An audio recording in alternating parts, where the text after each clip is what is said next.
Distribution of thousands of hectares of land at Hacienda Luisita in Tarlac to qualified farmer beneficiaries is expected to be completed early next year. The month of April is the target date of the Department of Agrarian Reform. George Bandola reports. Department of Agrarian Reform bears plan to finish distribution of the contested Hacienda Luisita. Come April next year, the DAR says it will finish the inventory and survey of the actual land due for distribution.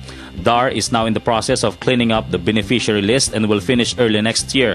Among the conditions set by the department is that the beneficiary should have the capacity and capability to nurture the land once awarded. Sapagkat hindi basta't nandun ka sa listahan, ikaw mabibigyan kung hindi ka lalapit para sabihin gusto mo. Sapagkat sa ilalim ng CARP, pagka binigyan ka ng lupa, kailangan mo mangako na ito ay iyong bubungkalin. At pangalawa, na ito ay iyong babayaran. Kaya kailangan na lumapit yung mga magsasaka na list na beneficiary, potential beneficiary sa DAR. With this, the department has tapped the services of a private firm, FF Cruz, to undertake the land survey. That is to determine the actual land and boundaries set to be given to the sugarcane farmers. Hindi lang sa Hacienda Luisita, kundi pati sa ibang lugar, nag-hire tayo ng private surveyor. Isa yun.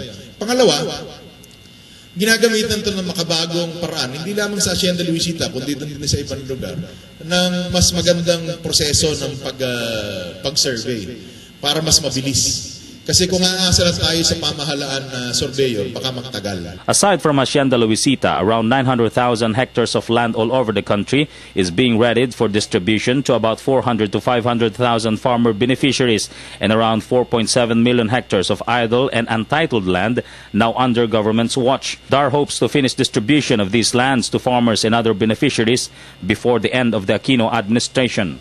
For People's Television, George Bandola.